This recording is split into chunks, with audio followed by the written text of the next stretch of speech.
Paul, this week we had the very sad news of Pete Greenwood's death. As you said, a true gentleman. Yeah, no, it's really sad. I mean, I've been involved in Cheltenham a long time, and you know, you meet a lot of great characters, and I've met a lot of great characters over that period of time, and we've lost quite a few of them, sadly. And Pete will be certainly up there as one of the people that I always think very, very fondly of. He always had a smile and a chuckle on his face. He's actually a West Ham fan like me, so a bit sad perhaps, but no, we exchanged lots of good stories, and he was a legend because of what he did. He carried on being a ball boy until his, I think, probably into his 60s, and he was probably one of the fastest players, one of the fastest people on the pitch. Even at that age, he would be herring off after the ball, and so few balls we never recovered. He was really brilliant, but to do that for as long as he did, and voluntarily, you know, and that's what clubs like this and many other clubs, we rely so much on our volunteers, and we often forget actually what a huge contribution they make. And he was just so reliable. He's always there and always had a smile. So he'll be sadly missed, but long remembered. On social media, we had a lot of comments and echoed some of my first memories of Cheltenham Town. So whenever the ball would go over the stands, or craning your neck to see where Pete was, and if he was running after it, he was known and loved by everybody at the club. Yeah, but he kept himself fit. I mean, he was a milkman, I think, and so obviously that kept him active. But no, he just had a passion for Cheltenham Town, and he was just so pleased to be involved with the football club and to make a contribution, and he made a great contribution over a period of. I don't know how many years he was with us, and I should know, but he would have had so much pleasure from his association with the club and the success we've had over that period of time. Looking back to Saturday, it was a brilliant win, much needed win. What were your views? Yeah, I mean, I'm not looking forward to the games at the moment because you don't know what you're going to get. But it was without trying to put too much pressure on the lads. It was a really, really must-win game. When you look at the games you've got between now and the end of the season, you've really got to target your home games, and we really need to make sure that we beat Morecambe, and likewise we beat Grimsby and beat Hartlepool. They're big games for us. So to win that game in such good style, having really changed the way we played, the formation, to be a bit more direct, it clearly paid off. We could have been 3-up. Then they had a penalty, and you think your heart is in your mouth again, but fortunately Scotty made a great save. Bookie made some great saves over the years as well. I've seen. He'll take credit for it anyway. Take the credit for it. But it was great and that sort of got us going again, and it was a fantastic result. And I said to all the lads when we had to get together on Thursday, I said, let's have a really good weekend. You know, let's win that game and let's enjoy our weekend. And I had a fantastic weekend last weekend, and I'm sure all the players did. It makes such a difference. And actually, I noticed the interview that you did with Manny. He was saying he just dawned on him now he's playing this competitive football, how big 3 points is and what a difference it makes. And it makes a huge difference to us all. So let's hope we get a good result at Wycombe. You know, it's a tough place to go, but we've had success there in the past. It's obviously we've got a new goalkeeper, so that'll be a challenge. But you know, I think on the back of that good result, you know, we can go there and do something. And then you know, we're counting down the games, aren't we? Newport got a tough game.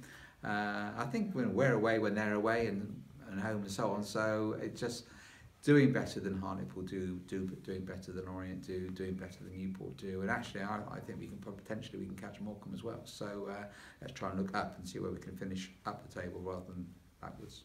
You had Gary in the boardroom on Saturday. Yeah. How much have you spoken to him? How is he? What sort of interaction have you had with him? Yeah, no, I haven't. I've only had one conversation with him this week, but it was great to see him on Saturday. He wasn't sure whether he would be there, but he got a pass, as he said, and it was a very different experience for him, I'm sure, and to be joining us in the boardroom for some pre-match lunch and with some of our sponsors. So that was great. And I thought he was looking very, very well indeed, and I'm sure that the result would have been a real boost to him. But I think it's quite reassuring, I think, for Russell and the players that he's now getting much more involved day by day. I know he's doing the video links and he's on the phone a lot. And I think to actually have been at the game, to be able to talk to the players before the game and after the game and see the game firsthand was huge. And obviously he was heavily involved with Russell in changing the formation and the style. And I think that will no doubt continue going forward, we shall see. Obviously, we have got a pretty awful pitch, and we have to adapt. I think Wycombe have got quite a good pitch from memory, so it'll be interesting to see how we can do on that surface as well. So yeah, I mean it's a high pressure stuff for all of us, you know. But I think there's good spirit, and there has been a good spirit in the camp throughout. There's a really good bunch, and as you know, with the 3 lads I've got in the house, I'm able to gauge and get a feel for things, and there's so much positivity, so much banter, smiley faces, and that was, you know, even before we beat Morecambe, there's a good air about the place, and those lads, and you know, I've also seen the other lads in the flat near our work, and it's good body language, positivity, and I think if we've got that, we're halfway there to get some more good results. Last time we spoke about potential of new directors, your future with the club.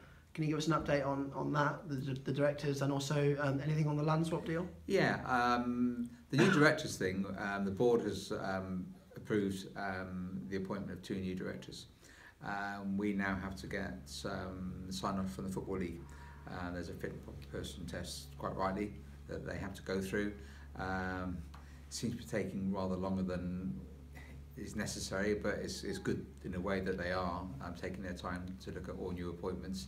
And I suppose there has been a history of some bad appointments at director and ownership level, and I think it's right now that they do look at appointments properly. So once the Football League have signed those appointments off, we'll be looking to announce those. I'm hoping we can get that announced next week, because it's been dragging on now, and I'm sure fans will be saying, well, actually, who are these new directors? So we're looking forward to announce those. And obviously the Robins Trust situation there has changed now, with Clive now going to be the finance director of the football club in his own right. So I think Murray Toms is the candidate in place. And if the members of the trust elect and approve Murray, then I think he'd be a great appointment to the board. He brings us a skill set which we haven't got, and we know how passionate he is about the club. In fact, I was looking at because every year, as you know, we do the Fan of the Year, or what do we call it? Clubman of the Year. And actually Murray won that a few years ago. So he's got a long association with the football club, and the crowdfunder campaign was absolutely brilliant, with which Murray sort of inspired, really. So that will be a fantastic and popular appointment, I think, if we can do that. So I think going forward, the board is in a really good place. And the land swap deal? Anything? The land swap thing, again, that's a bit like the director thing. That's bubbling away. We've had further meetings with the council. It's not, as ever, as I said in my programme notes, these things are never quite straightforward. We're looking at a slightly different option at the moment.